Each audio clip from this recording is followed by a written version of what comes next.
Proyecto 2021.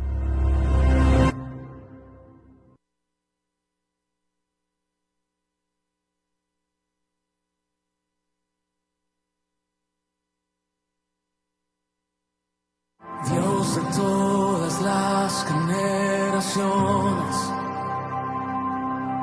Dios de Abraham, Isaac y Jacob. ¿Quieres formar generaciones fuertes, con valores y propósito? Escucha Semillas Eternas, Formando Generaciones. Un espacio conducido por el líder Sergio Lucio y la doctora en psicología Silvia Danae, consejera y autora del libro Crianza Artesanal. Cada jueves a las 10 de la mañana, sembrando principios que transforman familias y dejan huella para toda la vida. Semillas Eternas, porque lo que siembras hoy florece mañana. Solo aquí por Radio Fuente de Vida 100.1 FM. Reina en mi casa, habita en mí. Hola, ¿qué tal? Muy buenos días. Sean todos bienvenidos a este programa que se llama Semillas Eternas. Yo soy Sergio Lucio. Me da mucho gusto el día de hoy volver a saludarles, volver a estar con ustedes. Saludo a toda la gente que nos está escuchando en este momento en la radio, en el 100.1 del FM, a través de Fuente de Vida, de esta estación que siempre está transmitiendo cosas para la familia. Y la verdad es que hoy nos da muchísimo gusto poder saludar también a los cumpleañeros. Hay mucha gente que cumple años y que nos ha pedido que la podamos saludar, y la verdad es que nos da también gusto saber que la gente que hoy está celebrando su cumpleaños en vida, tenemos la oportunidad de saludarles. Y bueno, saludamos a la gente que va en el transporte, saludamos a todas las personas que están en su trabajo, a todas esas familias, padres que están en casa dándose un espacio, un momento para poder escuchar. Como cada jueves a las 10 de la mañana, aquí tenemos plática para ustedes, siempre tenemos un tema para ustedes del libro, y nos da muchísimo gusto. Yo soy Sergio Lucio, líder del Ministerio Semillas Eternas. Me acompaña mi esposa Silvia Danae, escritora, psicóloga y doctora. Hola, mucho gusto, buenos días a todos los que nos están escuchando, a los que vienen en su carro escuchándonos. Hoy vamos a continuar con el mensaje, con el tema de la semana pasada, que pues fue un tema que quisimos dividirlo en dos partes, porque pues es un tema principalmente que nos lleva mucho a la reflexión, pero sobre todo porque es parte fundamental de lo que nosotros hacemos en una crianza artesanal, que es manejando las emociones difíciles. Esta crianza emocionalmente sabia que vamos a aprender a hacer tiene como objetivo en nuestra crianza a cambiar nuestra manera de pensar, cambiar nuestra forma de ver la vida. Y pues vamos a continuar con el tema de hoy, que es manejando emociones difíciles, crianza emocionalmente sabia. Y una de las cosas que nos preguntaban la vez pasada es que cuando nos referíamos a emociones difíciles, realmente a qué emociones difíciles nos referíamos. Y muchas veces creemos que las emociones difíciles son las emociones fuertes o negativas, como le dicen, ¿no? Pero como es el enojo, como es la tristeza, la frustración, el miedo, la ansiedad, ¿no? La vergüenza, los celos, la impotencia. Pero también creo que tenemos que entender que cualquier emoción se puede volver difícil, hasta la alegría, ¿no? Hasta estas emociones que parecieran positivas. Hay algunos que dicen emociones positivas, emociones negativas, pero realmente todas son emociones y todas fueron instaladas por Dios en el ser humano para un propósito y para una función. Entonces, creo que una de las cosas que tenemos que saber y hacer es manejarla sabiamente, ¿no? Saber cómo funciona cada uno y para qué fue instruida cada emoción en nuestro sistema. Si nosotros en vez de manifestar alegría, manifestamos enojo, porque hay personas que así son, tienen una noticia alegre y entonces en vez de explotar en En alegría, emoción, en alegría, en gusto, ¿no? sí, en gusto, se enojan, ¿no? Y quieren controlar, ¿no? Ya tranquilos, ¿qué van a decir de nosotros? Estamos Tranquilízate. locos. Ajá. Entonces, o hay personas que la tristeza, igual, ¿no? Si están tristes, no, ya no llores, no nos tienen que ver así. No, tenemos que saber que cada emoción tiene un lenguaje, que cada emoción tiene una forma de mirar al otro, ¿no? Entonces, Y significa que también hay emociones que te avergüenzan, ¿no? Hay emociones que de pronto la gente, por no mostrar sus emociones, teme de sentirse vulnerable. Hablando un poquito del tema ahorita que está el Mundial de Fútbol, hemos visto en los partidos de fútbol las emociones que chocan y mis hijas me preguntaban, ¿por qué si ese equipo acaba de ganar de pronto está tan agresivo con los demás? Digo, a lo mejor tiene que ver con eso, con el manejo de las emociones. A veces tanta felicidad o tanto gozo aparente que debería de dar o un resultado o una situación, se convierte en un mal manejo de emociones y ese manejo de emociones lleva a que muchas personas tengan situaciones catastróficas. En el tema de la familia, en el tema de la paternidad, nunca tomamos en cuenta en la educación las emociones. No creemos o no sabemos, de entrada no sabemos que los hijos, siempre hemos dicho que no traen un manual, y el manual de la crianza que queríamos o que deseamos muchas veces tener en las manos para saber cómo educar al niño, pues no existe. Es un manual que lo vamos construyendo a través del tiempo, a través del crecimiento, a través de la vida de los hijos y de que cada uno de los hijos es diferente. Pues ahora imagínense un manual de las emociones.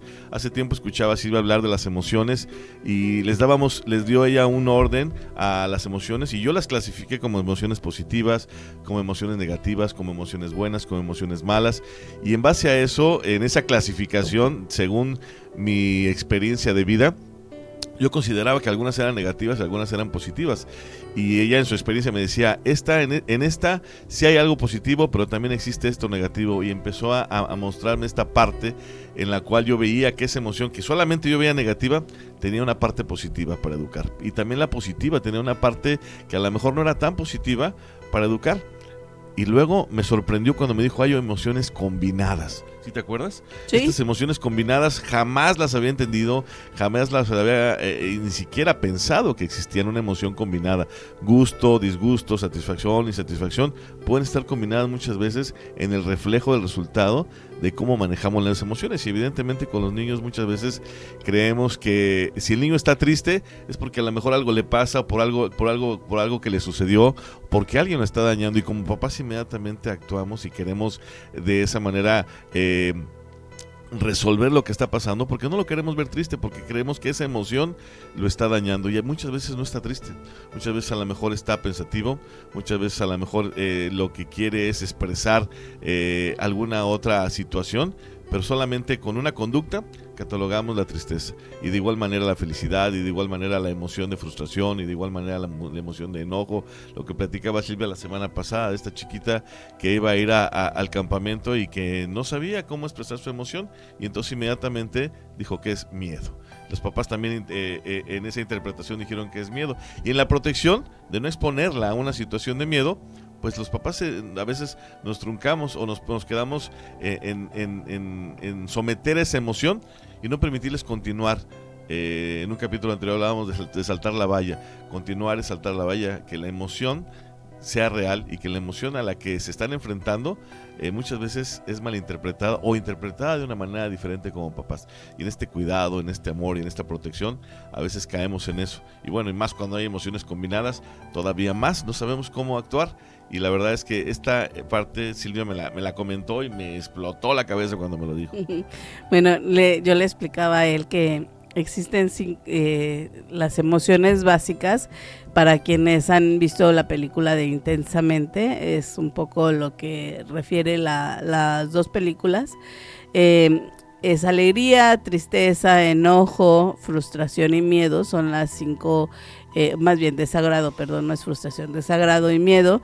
Son las 5 emociones básicas, son como los colores primarios, que estas 5 emociones, cuando se empiezan a combinar, van a producir lo que nosotros en psicología llamamos las emociones secundarias o intermedias, que pueden ser la mezcla de estas dos emociones, o 3 emociones, o 4 emociones, y que conforme van subiendo de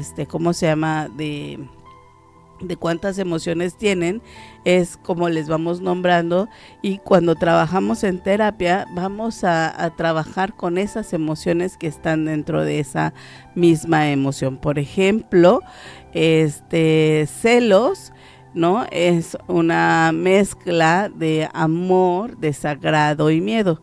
Entonces los celos es una emoción, llamamos nosotros terciaria, ¿no? Porque tiene 3 emociones dentro de la misma. Entonces, cuando tú trabajas con una persona los celos, ¿no? Trabajas esas 3 emociones: al enojo, al miedo y al amor. Y a la alegría, que diga, de una o de otra forma,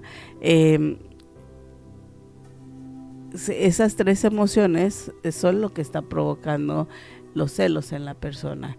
Y en cambio, las primarias pues solamente son así, ¿no? Tristeza, miedo, desagrado, alegría y enojo, ¿no? O sea, ellas van por sí solas, es la emoción básica. Y por ejemplo, si yo combino a tristeza con alegría, voy a generar una emoción secundaria que va a ser nostalgia. Y quiere decir que cuando yo estoy nostálgica, no necesariamente solamente estoy triste, estoy recordando algo bonito, algo lindo, algo que me trajo alegría, pero que pues también me puede estar provocando cierto grado de tristeza. Y así sucesivamente vamos a ir trabajando con las emociones que cada vez se hacen más complejas. Con los niños en las primeras edades, de los 0 a los 7 años aproximadamente, solamente debiéramos estar viviendo las primeras emociones, las primarias, que son estas 5 emociones. Cuando detectamos a un niño que está viviendo una emoción secundaria, terciaria, o sea, más elaborada, pues evidentemente es cuando tenemos nosotros que intervenir. ¿Por qué? Porque no es sano para él. Todavía están manejando una emoción que debiera estar manejando en la adolescencia, por ejemplo, y que apenas esa emoción se diseñó para que su cerebro adolescente esté lidiando con esa emoción. Entonces, cuando vemos hacia abajo en los niños que están teniendo emociones que todavía no debieran de estar desarrollando, hacemos una intervención terapéutica, ¿no? Entonces, pero bueno, aquí la idea es que nosotros aprendamos para hacer las cosas mejor, para que, como dice el título, tengamos una, crianza emocionalmente sabia, ¿no? Y bueno, dentro de las cosas que vamos a aprender va a ser eso, ¿no? Poder enseñarles a validar cada emoción, pero lo que vamos a hacer es siempre poner el límite a la conducta. La emoción es lo que estamos sintiendo y la conducta es lo que vemos hacer, ¿no? Puedo estar feliz y puedo saltar, ¿no? Y eso es lo que vamos a poder controlar, que tiene que ver con la conducta. Puedo estar triste y puedo estar llorando, pero puedo también por estar triste pegando, ¿no? Entonces, lo que voy a hacer es, la emoción la valido, pero la conducta sí le tengo que poner siempre un límite. Sí es la que vamos a estar observando y viendo que el niño lo esté haciendo correctamente. Eso me gusta mucho porque es decirle al niño, tu emoción es válida, pero tu conducta necesita límites. Sí, porque ahí no negamos lo que siente, pero tampoco dejamos que la emoción justifique cualquier conducta. Vamos a llamar cuatro emociones difíciles, que es enojo, tristeza, miedo y ansiedad. ¿Qué hacemos con el enojo, Silvia? Con el enojo necesitamos enseñar que el enojo tiene energía, pero necesita dirección. El enojo puede decir, algo me dolió, algo me parece injusto, algo no salió como quería, necesito ayuda. Entonces podemos decir, veo que tu enojo veo tu enojo, o sea, veo que esto te está molestando, pero no vamos a dejar que estés descontrolado. O puedes decir, estoy enojado, estoy muy furioso, y necesito sacar mi furia y a lo mejor ir y apretar una almohada, pero no te voy a dejar que vayas y golpees la pared, por ejemplo. Puedes dibujar a tu enojo. Sé que estás muy enojado, agarra una crayola y dibújame a tu enojo para que entonces el niño pueda expresar su enojo. Y normalmente esos dibujos tienen que ver con esta parte donde rayan y rayan y rayan y rayan, y entonces los papás se espantan y no, ellos están expresando su enojo, ¿no? También les podemos decir, yo sé que estás muy enojado, vamos a caminar, vamos a respirar, puedes respirar fuerte, puedes respirar más profundo, pero no puedes pegar. Entonces tenemos que sí les tenemos que validar la emoción y les tenemos que enseñar qué hacer con el enojo. ¿Y con la tristeza, en este caso? La tristeza necesita presencia, no prisa. La tristeza creo que Dios la diseñó para estar en contacto con nosotros mismos. Creo que es una emoción dada al ser humano para que hagas pausa, ¿no? A veces queremos quitarnos a la tristeza rápido. Somos una cultura que hasta de la muerte nos reímos. Entonces, nuestra cultura hace que no nos gusta estar tristes. O sea, esa parte del estadio de la tristeza tiene que pasar rápido, rápido, rápido, rápido, porque no funcionamos. Y tú verlo, estamos en un sepelio, estamos tristes y no falta el que rápido hace un chiste o rápido, porque no estamos acostumbrados. Somos una cultura que no estamos acostumbrados a vernos tristes. Pero la tristeza en especial sí necesita su espacio. Y a veces me ha pasado a mí, ¿no? Que la persona falleció alguien, ¿no? Al día siguiente me la quieren llevar porque está en depresión. Pues no, falleció alguien, o sea, tienes que entender que va a pasar un duelo. Yo siempre les digo, pues sí lo sé que quieres venir conmigo a consultorio, te puedo escuchar, pero no vamos a hacer terapia porque tienes que pasar tu duelo, te tiene que doler, tienes que estar triste, o sea, la tristeza te va a hablar de algo. Creo que Dios diseñó a la tristeza para hacer contacto con nosotros, para que nosotros podamos entendernos a nosotros mismos y poder estar en un estado consciente con nosotros. A veces queremos quitarla rápido y nos decimos, no llores, ya pasó, vamos por un helado, yo te compro eso. Y no siempre está mal distraer, pero más bien la tristeza hay que acompañar. Podemos decirles, puedes llorar, ¿no? Esto te dolió, ¿verdad?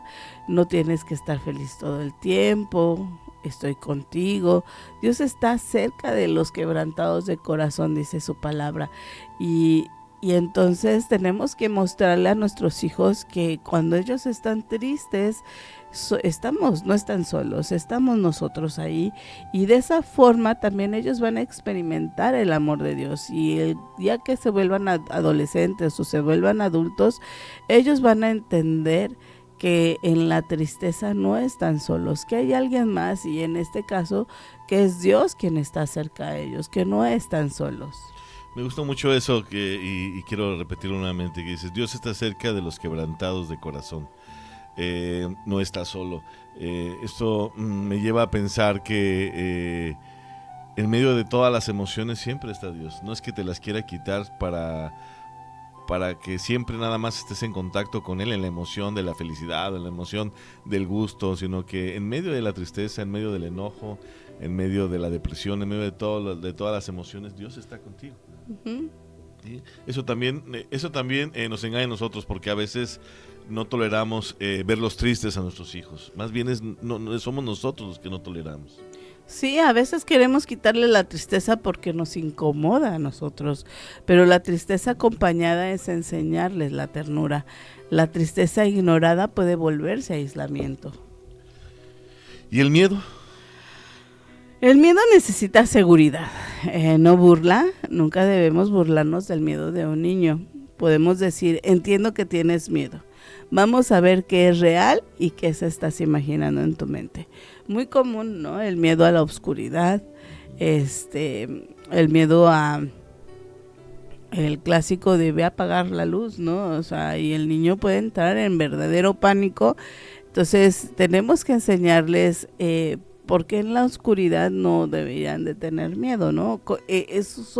Son momentos magníficos de enseñarles la presencia de Dios en todo momento. Entonces, en vez de burlarte, enséñales cómo ellos pueden sostener a su miedo a través de la presencia de Dios. El miedo está diseñado por Dios para que tu vida no corra peligro. Así de sencillo. El miedo está puesto por Dios, no porque dijera el Señor, les voy a poner miedo para que sean cobardes. No, pues no, al contrario. El miedo lo diseñó para que nuestra vida, nuestro cuerpo pudiera seguir viviendo, ¿no? ¿Por qué? Porque si no tuviéramos miedo, fuéramos intrépidos y nos pudiéramos poner en riesgo físico constantemente. Por eso cuando tenemos un chiquito que no tiene miedo, que es impulsivo, que no mide la consecuencia, tenemos que meterle gotitas de miedo. O sea, tenemos que hacer que esa emoción empiece a funcionar, porque si no se corre en peligro. He tenido niños que se han aventado de ¿cómo se llama? De segundos pisos porque creen que son supermanes, ¿no? He tenido niños que se han aventado a las avenidas porque ellos son flash, y lo que tienes que revisar es que el niño no tiene miedo, el niño cree que lo puede, y no porque le digas, ay, la Silvia le quiere quitar esa autoestima tan alta que tiene. Pues no, el niño terminó atropellado pensando que era flash. Claro. El niño necesita sus dosis de miedo, necesita entender que el miedo fue puesto por Dios a nuestro sistema para protegernos, para mantenernos con vida. Claro. Así de sencillo, porque si no, imagínate, ¿no? O sea, cada rato nos estaríamos, no viviríamos, o sea, nada más, ¿no? Y entonces el miedo, lo que sí necesita el miedo es la seguridad, no la burla. Podemos decir, entiendo que tienes miedo, vamos a ver lo que es realmente, lo que estás imaginando, estoy aquí contigo, yo te voy a estar escuchando, yo vas a seguir escuchando mi voz, ándale, ve a apagar la luz y yo aquí seguimos hablando. Entonces yo recuerdo una de nuestras hijas, teníamos una casa donde había un pasillo y había que apagar la luz del último cuarto. Y sentían que el pasillo era enorme, ¿no? Ellas eran chiquitas y, ay, no, mamá, ese no. Ándale, apágalo. Mira, mientras tú vas, veme platicando y yo te voy escuchando, o yo te voy y nos vamos contestando, vas a seguir escuchando mi voz. Y así ella lograba llegar al último cuarto para apagar la luz y regresar corriendo, ¿no? Pero lo lograba y poco a poco fue entendiendo que pues no podía hacerlo. ¿En qué momento dejó ella de tener miedo a ese enorme pasillo? Pues poco a poco, conforme ella fue enfrentándose a ese miedo, ¿no? A la oscuridad también, ¿no? El clásico que ves cosas en la oscuridad, a nosotros nos ha pasado, ¿no? Que estás así y volteas y dices, creo que ahí hay una persona mirándome. Y no, cuando prendes las luces, la ropa como la dejaste puesta en la silla, ¿no? Claro. Y entonces, sí, la mente te juega con el miedo, entonces hace que veas otras cosas. Y tenemos que recordarles a nuestros hijos que Dios no nos dio el espíritu de ¿cómo se llama? Solamente de temor, sino que también nos dio poder, amor y dominio propio, ¿no? O sea, que el miedo está puesto en nosotros para cuidarnos, pero que el espíritu que rige en nosotros es de poder, de amor y de dominio propio, que son dos cosas distintas, ¿no? Que tenemos que tener como en claro, porque a veces me dicen, Silvia, pero es que Dios no nos dio espíritu de temor. Bueno, de cobardía, Ujú. sí, de cobardía, pero no es lo mismo que el miedo, ¿sí? No es lo mismo que el miedo. El miedo es esta cuestión fisiológica que va a suceder en mi Automática. cuerpo, que hasta lo puedo sentir en mi columna, bajar, ¿no? Que se me eriza la piel, porque mi cerebro le está indicando a todo mi cuerpo, cuidado, ¿sí? Entonces, una cosa es el miedo y otra cosa es el espíritu de cobardía, ¿sí? Claro. Que son dos cosas Totalmente diferente. totalmente distintas. De hecho, hay una anécdota que siempre les he platicado a mis hijas y la he platicado a veces de una manera curiosa. Sin embargo, cuando yo era pequeño conocí un niño que asistía a una iglesia cristiana y que muchas veces convivimos juntos a muchas cosas, ¿no?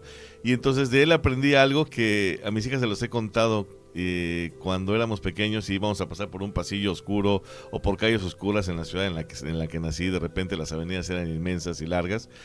Y había una frase que decíamos, la sangre de Cristo que me protege. Íbamos todo el camino repitiéndola. Yo la verdad no entendía en ese momento, ¿no? Y él me decía, no te preocupes, vamos a ir todo el camino diciendo, la sangre de Cristo me protege, la sangre de Cristo me protege. Y aunque en ese entonces esa palabra solamente para mí significaba una frase que decir, al final de cuentas sea real, la sangre de Cristo nos protege. O sea, al final de cuentas, en medio de la tristeza, en medio del miedo, en medio de cualquier situación que sintamos, porque no la vamos a dejar de sentir. La educación tiene que ver también con cómo hacer que nuestros hijos sientan la presencia. Silvia tocó el tema de nuestra hija. Ella no es que haya vencido el miedo, sino que sentía la presencia de quien estaba detrás de ella. En este caso, cada uno de los hijos tiene la presencia de Dios. Así que todos los papás que quienes nos están escuchando ahorita, que si están cerca de sus hijos, esto es bien importante. Educar es dejarles sembrado quién está al lado de ellos, quién está junto con ellos en medio de eso. No es solamente vencer las emociones. Esto no se trata de vencer las emociones. Se trata de educar a nuestros hijos, quién está con ellos en medio de todas esas emociones y que está bien sentirlas. Educamos para que tengamos hijos totalmente sanos en esta parte. Y la ansiedad, que es hoy, se ve muchísimo hoy en los niños, Silvia.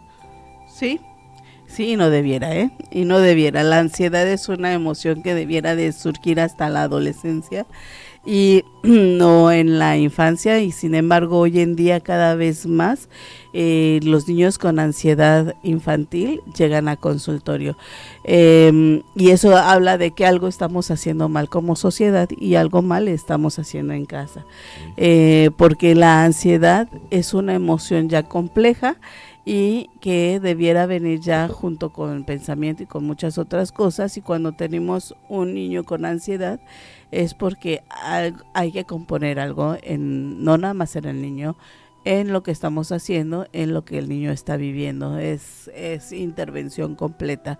La ansiedad necesita un anclaje, necesita volver al presente. Porque la ansiedad tiene que ver mucho con el pensamiento del futuro. Por eso hablamos de que no debiera de ser una emoción en la infancia, sino ya hasta después de la adolescencia. Porque la ansiedad tiene que ver con lo que está en el futuro y la angustia tiene que ver con lo que está en el pasado. Entonces, de tal manera que les pongo siempre este ejemplo. Si yo por primera vez voy a cruzar una calle oscura que nunca jamás he pasado, mi cuerpo va a generar ansiedad, ¿sí? ¿Por qué? Porque va a poner todas mis alertas y todas mis alarmas a disposición de mí. Mis pupilas las va a dilatar, mi respiración la va a aumentar. ¿Por qué? Porque tiene que estar lista para correr o atacar, ¿sí? Entonces mi sistema de defensa parasimpático y simpático tiene que funcionar en ese momento primero para poder yo hacer algo. Entonces por primera vez voy a pasar esa calle y entonces lo que voy a hacer es pues la ansiedad me va a llegar y voy a empezar a caminar esa calle. Ahí la mitad del camino me ladran unos perros y entonces o voy a poder decirles shh a los perros o me voy a poder echar a correr. Para eso sirvió la ansiedad, ¿sí? Si por segunda vez tengo que pasar esa calle, ya no voy a tener ansiedad, ahora voy a tener angustia, porque sé que a la mitad del camino Ya conoces el camino. me van a salir los perros, ¿sí? Entonces, sí se dan cuenta cómo va a funcionar diferente la ansiedad que la angustia. La ansiedad tiene que ver con lo que no conozco y la angustia tiene que ver con lo que ya conozco. Son similares en sintomatología, pero son diferentes del origen. La ansiedad normalmente la sentimos en esta parte de nuestro cuerpo, entre el pecho, y la angustia la vamos a sentir en la pancita. Ok. ¿Sí? Entonces, cuando un niño está en ansiedad, yo siempre le pregunto, ¿dónde la tienes? ¿En el pecho o en la pancita? Si el niño me dice la pancita, no está esa ansiedad, es angustia. Lo que tiene, y tiene que ver con una experiencia ya de vida, o sea, algo ya pasó que él está refiriendo esa emoción. Pero si me dice que la tiene acá arriba, es algo que él no sabe que va a pasar, ¿sí? Entonces, tenemos que hacer algo sencillo, es regresarlos al presente. Y hay un ejercicio en terapia que es muy sencillo, que es mirar 5 cosas que veas, o sea, vuelve a ver 5 cosas, observa, ¿no? Toca 4 cosas, ¿no? Que están cercanas a ti, escucha 3 sonidos, ¿no? Intenta respirar, olfatear dos olores diferentes, ¿no? Y respira conmigo, o sea, respirar, volver a sentir, o sea, es nombrar como esta parte de nuestros sentidos y regresarlo al presente, ¿no? Entonces tenemos que ayudarles a que eso que ellos están pensando, esos que ellos que están viendo hacia el futuro, no existe, no ha pasado, no ha sucedido. Que esa angustia que ellos tienen tiene que ver con un pensamiento, ¿no? Y es ahí donde Pablo nos dice que llevemos nuestros pensamientos a los pies de Jesús, ¿no? O sea, que los llevemos cautivos, dice, porque necesitamos dejar hacer que el pensamiento no nos controle. Y en la ansiedad, el pensamiento nos está controlando y estamos creyendo que en esa calle, que no sabemos si hay 2 perros y que nos van a ladrar, a lo mejor hay un hoyo y me voy a caer, y entonces, y a lo mejor no hay ni un hoyo, ni hay ni siquiera los perros, ¿sí? A lo mejor paso por la calle y ni nadie está. Y entonces, al contrario, ¿no? Me pasa algo lindo, pero eso es entender que la ansiedad es, me predispongo y pienso algo que todavía no está sucediendo. Entonces, lo que tenemos que hacer con nosotros en la ansiedad o con los niños es regresarlos al presente, ¿no?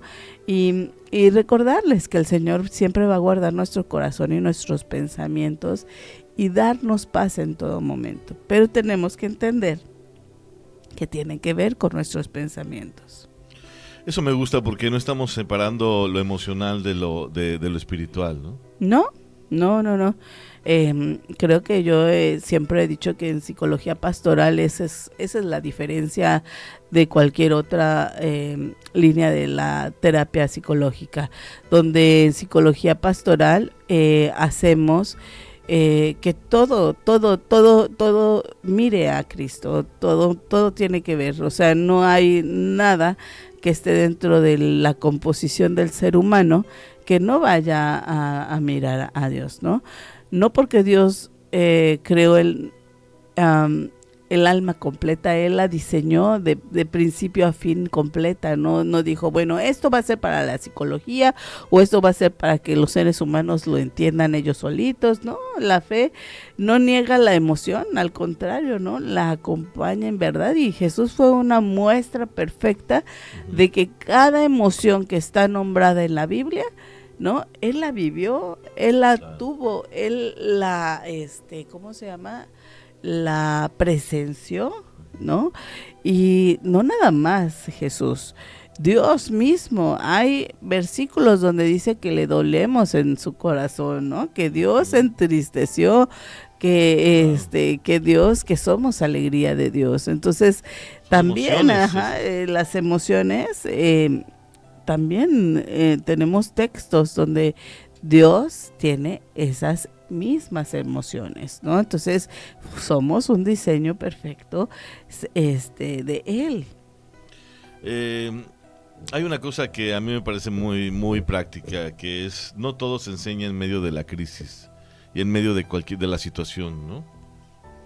Exactamente, en medio de la tormenta se contiene, ¿no? En ese momento no voy a empezar a enseñarles, ¿no? Después de la tormenta se enseña. Porque siempre es ahí donde queremos enseñar, hasta que pasan las cosas o hasta que vemos la tristeza, el enojo, todo. En ese momento queremos enseñar, tenemos mucho tiempo para hacer esta parte. No, y es ahí donde yo te digo a ti, papá, a ti, mamá, que es momento de empezar tú a cambiar tu pensamiento y a cambiar tu forma de educar a tus hijos. Es ahí donde puedes hacerlo, ¿no? En medio de la tormenta solamente vamos a contener, pero tenemos que aprender entonces que eso lo vamos a vivir, ¿no? Que eso lo vamos a tener. Y entonces, ¿cómo les vamos a enseñar? Porque si en ese momento apenas te acuerdas, ay, de veras, yo escuché a Silvia y a Sergio hablando de, no, pues ya ahí nada más te toca contener, ya después le enseñas.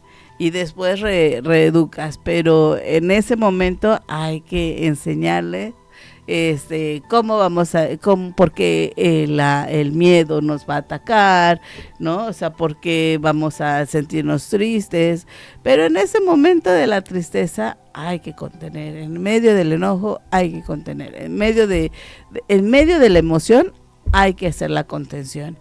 Después o antes es la enseñanza. Quiero platicar me acordé inmediatamente de una anécdota que nos sucedió hace poco y es con nuestra hija más pequeña que ya se volvió adulto y ya tuvo que ir al SAT. No, tiene la mayoría de edad. Ya tiene la mayoría de edad, es adulto todavía, ¿no? Tiene la mayoría de edad y entonces ya tenía su cita en el SAT.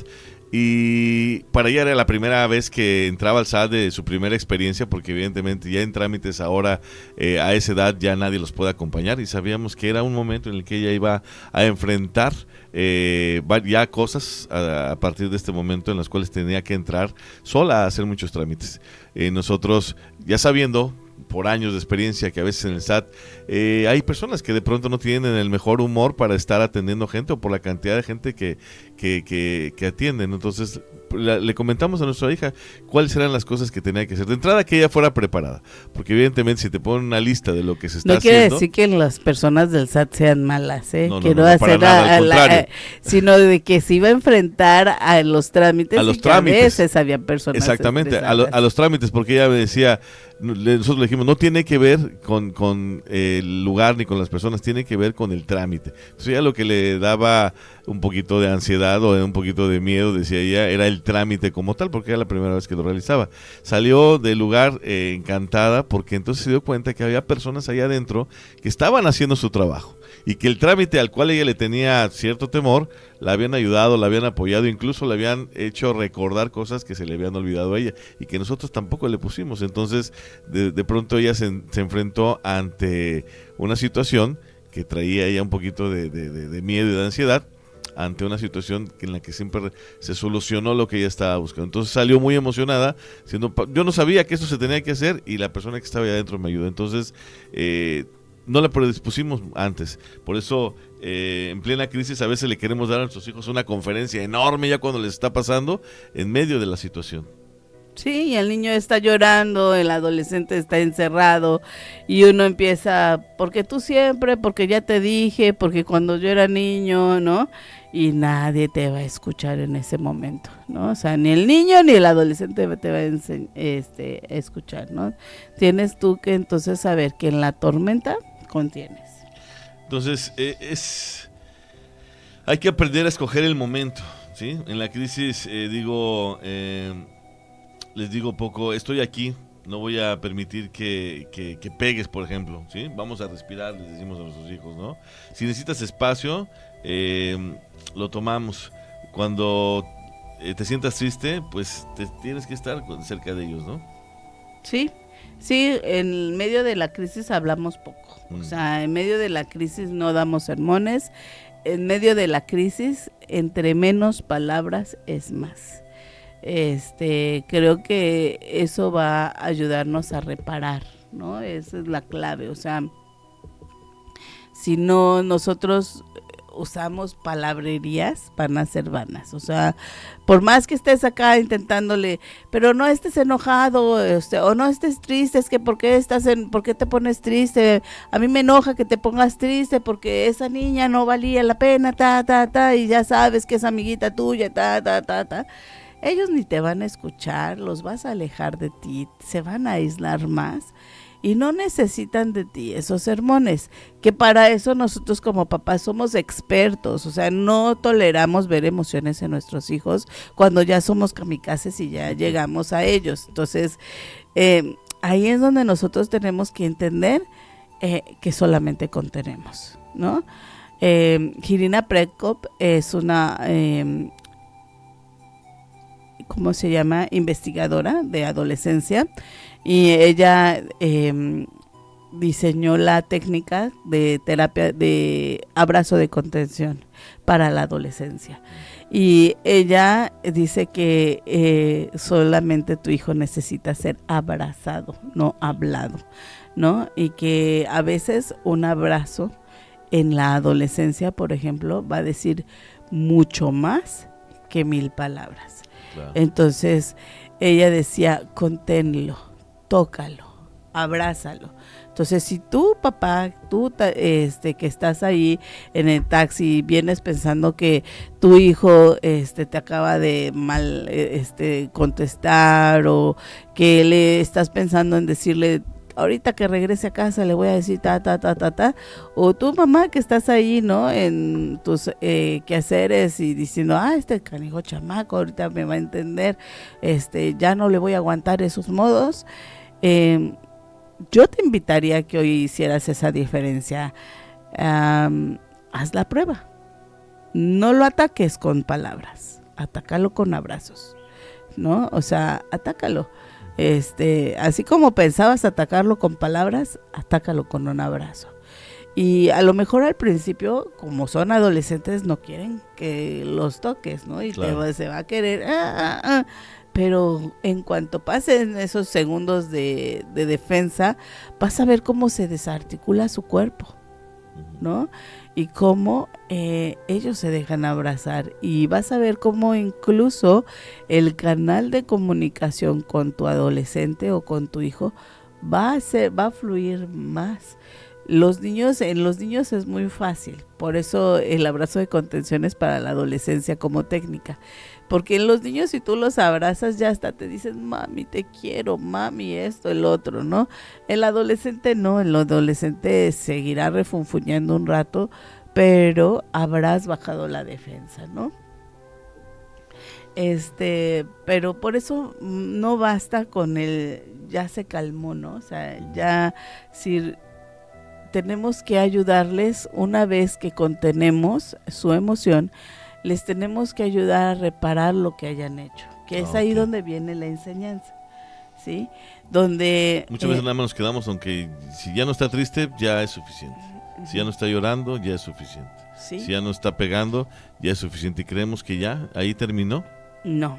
Y decimos nosotros, ¿no? O sea, ya ni la muevas, ya ni le hables, o sea, ya se calmó. Más con los adolescentes, ¿eh? A mí me pasaba que si ya había dejado de refunfuñar, ya casi Sergio y yo nos volvíamos ni pestañábamos para que ya la otra dejara de no seguir haciendo su berrinche, ¿no? Pero no, una vez que la tormenta pasa, entonces sí, ¿no? Como siempre se los he dicho, nosotros usábamos el círculo de familia para hablar de eso, lo que había pasado en la tormenta, y entonces retomábamos cada una de las cosas que había pasado, ¿no? Si había escupido, golpeado, aventado, dicho, lo traíamos en ese momento de paz, ¿sí? Y les enseñábamos a reparar. Porque no basta con un ya se calmó. Si rompió algo, hay que repararlo. Si insultó, tiene que pedir perdón. Si lastimó, tiene que buscar cómo restaurar. La emoción es válida, pero la conducta se tiene que responsabilizar. Y es ahí donde nosotros tenemos que hacer hincapié. Nosotros también nos tenemos que responsabilizar exactamente de ello, ¿no? Sí, porque a veces si yo grité, ¿no? También tengo que repararlo, porque a veces como Sí. papá se nos va la boca, ¿no? Les he dicho, ¿no? Decimos muchas palabras basuras a nuestros hijos. Si yo humillé, también tengo que pedir perdón, ¿no? Si yo perdí el control, también tengo que hacerlo, ¿no? O sea, tengo papás que de repente han aventado celulares, controles, tienen que reparar, no nada más ir por otro control, no. Tienen que ir y no justificarse diciendo, es que tú me hiciste enojar y por eso lo hice. No. Aquí se trata de que todos somos responsables. Tu papá, tu mamá, tu hijo. ¿Sí? Yo soy responsable de mi respuesta. ¿Sí? Y entonces hay una famosa técnica que les había dicho la vez pasada, que de los 9 minutos que tenemos que hacer, que pueden ayudarte a conectar mucho con tu hijo o con tu niño o con tu adolescente, incluso con tu pareja, ¿no? La técnica de los 9 minutos es 9 minutos de contacto al día con las personas. Y esos 9 minutos, fíjense muy bien, desde que nuestro cerebro se levanta hasta que nuestro cerebro se duerme, esos 9 minutos él lo va a registrar como si fueran incluso seguidos. Hay una investigación que dice que el cerebro necesita 9 minutos de conexión con una persona. En base a esa investigación, se deslindan de esa misma investigación dos técnicas, el hablar 8 minutos y el del tacto de los 9 minutos, porque descubrieron que el cerebro, este lapso de entre 8 y 9 minutos, lo va a registrar como la presencia del otro, o sea, es como una huella en nuestro cerebro que va a impregnar al otro. Entonces, vamos primero con la de 9 minutos. En la de 9 minutos decimos que si tu hijo es muy enojón, si tú no puedes conectar con él, está desbordado, no entres con la palabra, ¿no? Entra con el cuerpo primero. Y esta técnica es muy buena para ese caso, aunque en lo especial yo lo he ocupado con mis hijas en todo momento y es un elemento que hace mucha alianza. ¿Cuál es? Es 3 minutos antes de que que se despierten, ¿sí? Cuando ellas eran chiquitas, el que pudiéramos nosotros estar con ellas antes de que se despertaran, y que ellas al abrir los ojos te pudieran ver, y entonces hasta te dicen, mamá, ¿qué haces aquí? ¿No? Porque tu presencia despierta al otro, sin hablar, ¿sí? La técnica es que 3 minutos te sientes tú en su cama y solamente los veas. Los acaricies si quieres, ¿no? Sus manitas, su espaldita, su cabello, y que con tu tacto, ¿sí? Ellos se puedan despertar. Esos 3 minutos van a conectarlos de una manera impresionante a un día nuevo desde una forma positiva y llenadora, ¿no? Versus, podemos decir, su contrario es tus primeros 3 minutos en celular, que dicen que funde los investigadores hasta nuestras neuronas del cerebro, ¿no? Entonces, lo que hace esto es, a diferencia de que se fundan nuestras neuronas, lo que va a hacer es que la sinapsis en nuestras neuronas se sienta confortada y se agarren más. Luego, al llegar los niños de la escuela o de alguna actividad donde estuvieran, antes de preguntarles cómo te fue, qué hiciste, lo que fuera, antes de que salga la palabra, los abrazas. ¿No? Los abrazas, los olfateas, ¿no? Yo a mis hijas las muerdo, sí, tengo que decirlos, o sea, las mordisqueo, que el otro día leí que era una señal de ternura primitiva. Entonces soy muy tierna con ellas. Muy primitivamente tierna. Entonces las abrazas. Antes de decirle hola, ¿cómo te fue? Las vuelves a tocar, ¿sí? Y antes de que ellos puedan escuchar tu voz, los abrazas o los tocas, ¿sí? Y si puedes los otros 3 minutos, está bien, son lo mejor. Y al final, antes de dormirse, ¿no? Antes de dormirse, volver a estar con ellos y puedes contarles si quieres el cuento, hacer la oración, pero es 3 minutos en silencio antes de que se duerman. Ellos, sí, los vuelves a desconectar de la misma manera que los conectaste, ¿te diste cuenta? Y solamente necesitas esos 3 minutos en 3 momentos diferentes para que el cerebro de tu hijo le dé un checklist, ¿no? De tu presencia en su cerebro y él pueda sentirse amado por ti, ¿sí? Porque estás haciendo una presencia consciente, ¿sí? Y se une mucho con ¿cómo se llama? La crianza consciente y pendiente, ¿sí? Y eso forma muchísimo, la verdad, en los chicos. Y ahorita todos los papás que tienen la oportunidad de tener a sus hijos de vacaciones, háganlo. Invitamos a todos esos papitos que ahorita van a tener un par de meses o casi 2 meses de vacaciones con los chicos. Ahora que están en casa, ahora que los tienen ahí, para ustedes es una oportunidad increíble de poder estar compartiendo con ellos su vida, compartiendo con ellos el tiempo que ellos dedican normalmente al horario de escuela. Hoy lo van a tener disponible para ustedes, para tener esta parte de la educación, esta parte de la crianza, esta parte del acercamiento con cada uno de ellos. Y eso forma muchísimo a los chicos. Sí, porque una casa sana no es una casa donde nadie se equivoca. Al contrario, es una casa donde se repara, donde se recula, dirían por acá, ¿no? Donde si me equivoqué tengo que regresar. Es una casa donde se sabe reparar las cosas, donde si algo hicimos mal lo reconocemos, no hay problema. Ni a ellos les enseñaron a ser hijos, ni a nosotros nos enseñaron ser papás. No fuimos a a educarnos 20 años antes de tener a ellas y pues no, ¿verdad? Aunque nosotros hacemos escuela para padres, pero realmente la escuela para padres es una escuela, yo le diría como más bien como cuando te mandan a que reprobaste las materias y tienes que ir a regularización, ¿sí? Realmente las escuelas para padres que nosotros hacemos tienen que ver con ese enfoque, tienen que ir y corregir lo que estamos haciendo. O sea, no hay una escuela para ser padres, es una escuela para padres, porque somos padres en el momento en el que nacen nuestros hijos y apenas ahí estamos aprendiendo, ¿no? Y hay personas que podrían decir, Silvia, pero eso de emociones suena muy psicológico. ¿Cómo lo conectamos con la fe? La crianza emocionalmente sabia es discipulado, si se dan cuenta. Lo que nosotros estamos presentando es el discipulado que vamos a hacer con nuestros hijos.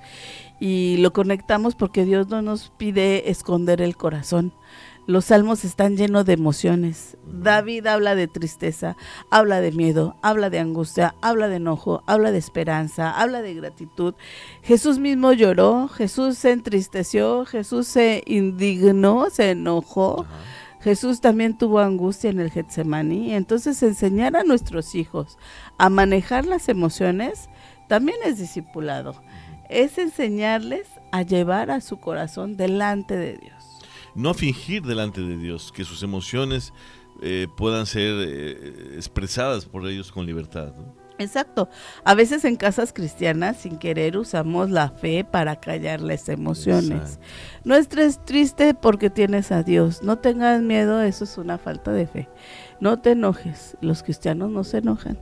Pero eso no es la forma. Eso confunde. Entonces, ¿cómo sería una respuesta más sana en ese aspecto? Pues podemos decir estar triste y puedes confiar en Dios, ¿no? ¿Tienes miedo? Ora. ¿Estás enojado? Escoge no pecar. Te sientes débil, sabes que Dios te va a sostener, ¿no? La fe no niega lo que sentimos.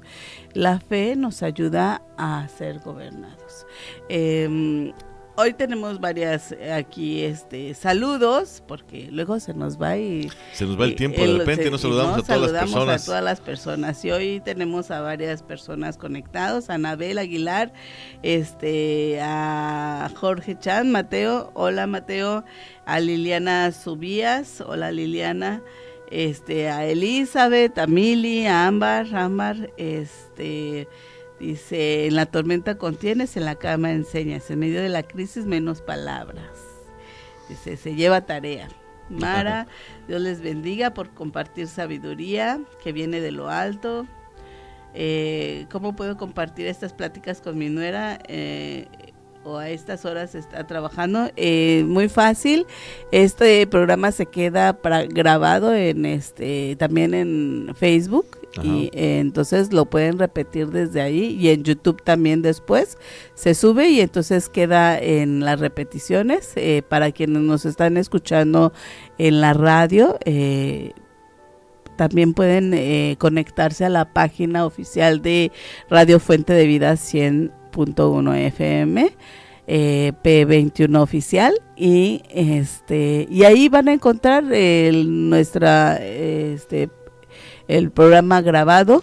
De hecho, varios programas los pueden encontrar ahí grabados. Y a propósito de los programas, les queremos decir que la próxima semana vamos a tener el programa en día lunes. No se les olvide, porque vamos a tener una actividad en la cual vamos a participar, pero vamos a adelantar la próxima semana. En lugar de ser el jueves a las 10 de la mañana, va a ser el lunes a las 10 de la mañana. Por favor, no se les olvide, los queremos ver, los queremos escuchar, queremos que estén con nosotros también este día. Sí, la próxima semana el programa se estará transmitiendo el día lunes a las 10 de la mañana, ya que Semillas Eternas tiene una actividad y requiere de nuestra presencia. Sí. Y a Danae dice que nos ama, también te amamos, Danae. Ya, entonces Ángeles Ruiz también, te mandamos saludos. Nidia, feliz cumpleaños. Hoy es cumpleaños de Nidia, le mandamos un muy muy fuerte abrazo, que Dios siga bendiciendo su vida, y a cada una de las personas que hoy cumple años los felicitamos en este momento y los invitamos a la crianza con sus hijos. Hoy es un día importante. Y bueno, y para cerrar, yo solo quiero decirles que por eso el fruto del Espíritu es tan importante. El amor, el gozo, la paz, la paciencia, la benignidad, la bondad, la fe, la mansedumbre, el dominio propio, no solo es un comportamiento externo, es una formación interna. Vamos a dejar una actividad. Pues podría ser la de los 9 minutos, okay, que los chicos ahora sí que hagan con sus hijos, ¿no? En esta semana, puede ser. Recuerden esa actividad. Hemos dejado actividades como el círculo de familia, no sé si los papás lo estén haciendo. A quienes no lo están haciendo, los invitamos a hacerlo. Eso la verdad es poderoso, y cada uno de los chicos tiene la oportunidad de que en la actividad del círculo de familia platiquen con los papás. Y la actividad esta semana es la de los 9 minutos que habló Silvia. Cuando amanece, en medio del día, y en la noche es un momento especial para hacerlo. ¿Con qué frase cerrarías el corazón de este programa, Silvia? También estoy viendo a Axel, que se conectó. Axel, saludos. Saludos, Axel. Cerraría con esta frase. Padres, no tengan miedo de las emociones de sus hijos. Aprendan a acompañarlas. Nómbrenlas, no se las salten. Ustedes no salten la valla con esas emociones. Nómbrenlas, véanlas, siéntanlas, no le tengan miedo. Si tu hijo está enojado, no está enojado contigo, está aprendiendo del enojo. Si tu hijo tiene miedo, no es que sea un cobarde, está aprendiendo el miedo. Entonces, no te sientas juzgado ni criticado por la emoción que está teniendo tu hijo. Apréndela a nombrar, porque eso es lo que está formando. No todo llanto es manipulación, no todo enojo es rebeldía, no todo silencio es indiferencia, no toda ansiedad es exigencia. A veces el corazón que no sabe cómo decir necesito ayuda, no sé qué me está pasando, esto me está doliendo, estoy cansado, no puedo. Hasta a veces tengo hambre, tengo sueño, ¿no? Entonces necesitas escucharlo, y entre la crianza artesanal es esto, con las manos y de cerca, no desde el grito, no desde la distancia, no desde la vergüenza, sino desde la presencia. Y también recordarle a todos los papás que no tienen que hacerlo perfecto. Esto es bien importante. No estamos obligados a hacerlo perfecto. Estamos llamados a hacerlo, a discipular a nuestros hijos, a amarlos en medio de todas estas situaciones. Y como decía Silvia en su frase, me encantó muchísimo, no tengamos miedo. Las emociones de nuestros hijos no juzgan nuestro corazón. Las emociones de nuestros hijos son aprendizajes de formación de su vida. Y en medio de esa formación sabemos que está Dios y nos toca estar presentes con cada uno de ellos. Es que hay hijos con alas y raíces, raíces para saber que son amados cuando se sienten fuertes, y alas para aprender a gobernar su mundo interior con sabiduría, con verdad y con Dios. La verdad es que ha sido un día maravilloso poder compartir con ustedes. Terminamos el capítulo que teníamos pendientes, por eso lo hicimos en 2 programas, porque es un capítulo largo, importante, hablar de las emociones. No se puede abordar de manera inmediata en un solo programa, así es que les agradecemos a todos ustedes por estar con nosotros en este programa Semillas Eternas. Nos seguimos viendo la próxima semana. El lunes, recuerden, el lunes a las 10 de la mañana nos vemos la próxima semana, solamente por esta ocasión, en el 100.1 del FM, en Radio Fuente de Vida. Y recuerden, no solo se trata de crear hijos que no sientan, se trata de sostener a cada uno de ellos. Querida familia, recuerda, no estás creando conductas, estás formando raíces, y lo que se siembra un día se sostiene en la eternidad. Bueno, pues me da mucho gusto despedirme de ustedes. Agradezco a cada una de las personas que se conectaron a través de Facebook, a quienes nos escucharon a través de la radio, en su trabajo, en su vida. Yo soy Sergio Lucio, y es mi esposa Silvia Danae, y estamos juntos para crear a cada uno de nuestros hijos en este momento. Les agradecemos a cada uno de ustedes y nos vemos la próxima semana. De todas las generaciones, Dios de Abraham, Isaac y Jacob. ¿Quieres formar generaciones fuertes, con valores y propósito? Escucha Semillas Eternas, Formando Generaciones. Un espacio conducido por el líder Sergio Lucio y la doctora en psicología Silvia Danae, consejera y autora del libro Crianza Artesanal. Cada jueves a las 10 de la mañana.